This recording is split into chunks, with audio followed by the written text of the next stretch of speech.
اعوذ باللہ من الشیطان الرجیم، بسم اللہ الرحمن الرحیم۔ ناظرین کرام السلام علیکم۔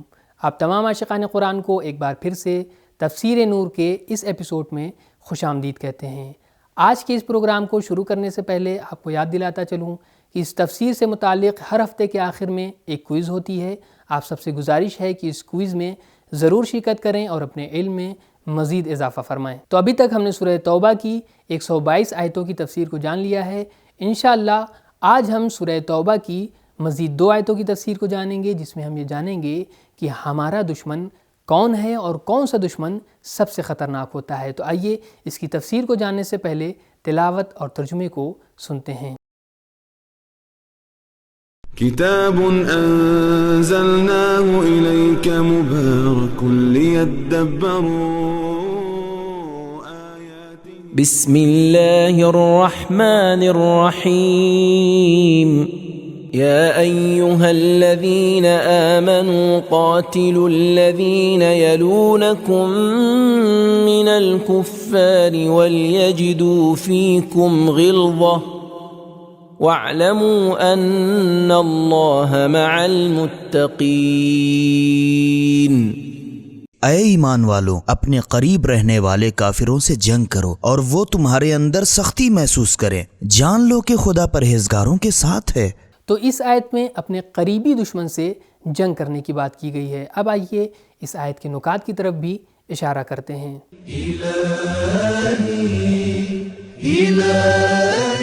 نزدیکی دشمنوں سے جنگ کرنے میں کچھ خصوصی تھوڑے وسائل درکار ہوتے ہیں اور تھوڑے اخراجات سے جنگ لڑی جا سکتی ہے۔ نمبر 2، انسان کو قریبی دشمنوں کے متعلق زیادہ معلومات حاصل ہوتی ہے۔ نمبر 3، قریبی دشمنوں سے جنگ کرنا نسبتاً آسان ہوتا ہے اور مجاہدین کی آمادگی بھی نسبتاً زیادہ ہوتی ہے۔ نمبر 4، قریبی دشمن زیادہ خطرناک ہوتا ہے۔ نمبر 5، قریبی دشمن تک پہنچنے میں آسانی محسوس ہوتی ہے۔ نمبر 6، قریبی دشمن کو مغلوب کر کے اپنے دارالحکومت کو محفوظ بنایا جا سکتا ہے۔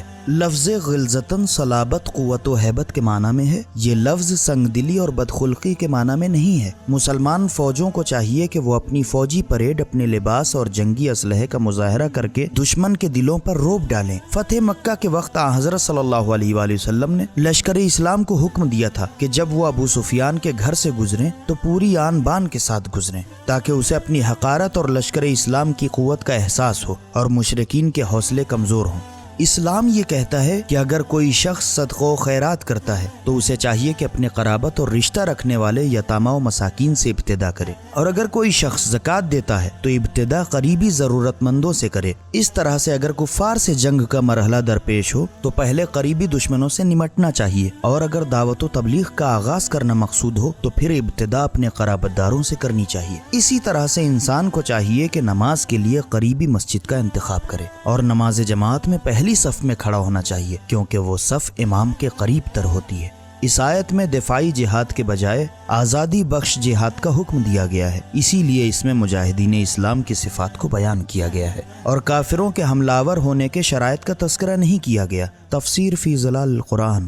پیغمبر اکرم صلی اللہ علیہ وآلہ وسلم کی سیرت میں ہمیں بہت سے آداب جنگ کی تعلیم دکھائی دیتی ہے۔ آپ لشکر اسلام کو ہمیشہ یہ نصیحت کرتے تھے کہ وہ تقوی کے تقاضوں کو ملحوظ خاطر رکھیں اور کفار کی عورتوں کو کوئی نقصان نہ پہنچائیں، درخت نہ کاٹیں۔ کسی جنگ میں آپ نے ایک کافر عورت کو قتل ہوا دیکھا تو اس پر آپ کو سخت دکھ ہوا۔ تفسیر فی ظلال القرآن۔ اس آیت کے نکات کو جان لینے کے بعد اب آئیے ہم اس آیت کے پیغام کی طرف بھی اشارہ کرتے ہیں۔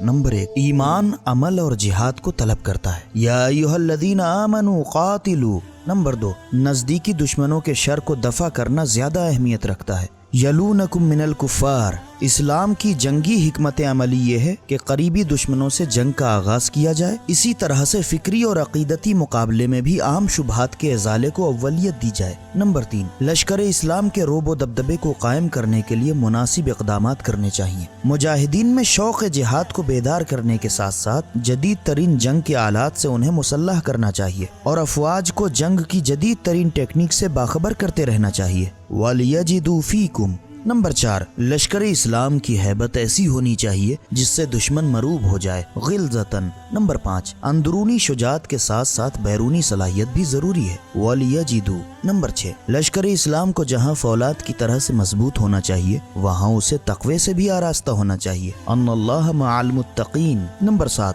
جہاد الہی تقوی کی تجلی ہے، قاتلوا ان اللہ مع المتقین۔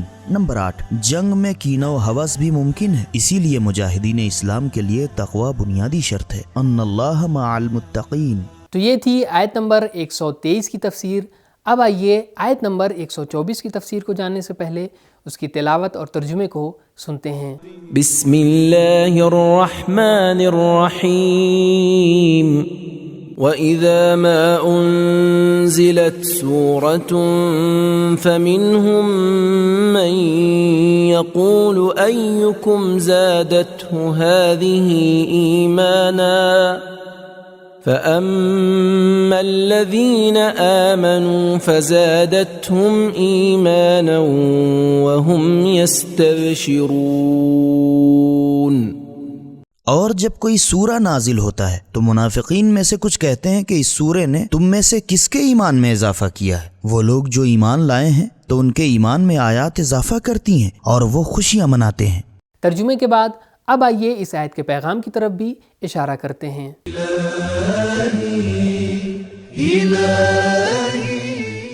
نمبر 1، قرآن کے نازل ہونے پر مذاق اڑانا منافقت کی علامت ہے، انزلت سورۃ یقول ایکم زادتہ۔ نمبر 2، منافقین اس طرح کے سوالات کر کے دوسروں کو بھی اپنا ہمنوا بنانے کی کوشش کرتے تھے، یقول ایکم زادتہ ہذہ ایمانا۔ نمبر 3، اہل ایمان کو چاہیے کہ وہ اپنے اندر اتنی صلاحیت پیدا کریں کہ منافقین کے شبہات کے جواب دے سکیں، ایکم زادتہ ہذہ ایمانا۔ نمبر 4، ایمان کے کئی مراتب ہیں، اس میں کمی بیشی ہوتی رہتی ہے، اسی طرح سے منافقت کے بھی کئی مراتب ہیں اور اس میں بھی ترقی ممکن ہوتی ہے، فزادتہم ایمانا۔ نمبر 5، مومن اور منافق کی پہچان کے لیے قرآن بہترین وسیلہ ہے، فَأَمَّا الَّذِينَ آمَنُوا فَزَادَتْهُمْ إِيمَانًا۔ نمبر 6، اگر قرآنی آیات سننے کے بعد خوشی محسوس ہونے لگے تو یہ ایمان کے کامل ہونے کی علامت ہے، فَأَمَّا الَّذِينَ آمَنُوا فَزَادَتْهُمْ إِيمَانًا وَهُمْ يَسْتَبْشِرُونَ۔ نمبر 7، قرآن اہل ایمان کے لیے بشارت کی اساس ہے، وَهُمْ يَسْتَبْشِرُونَ۔ تو یہ تھا ہمارا آج کا ایپیسوڈ۔ انشاءاللہ اگلے ایپیسوڈ میں آپ سے پھر ملاقات ہوگی، تب تک کے لیے شکریہ، خدا حافظ۔ سبیل قرآن، ہدایت کا راستہ۔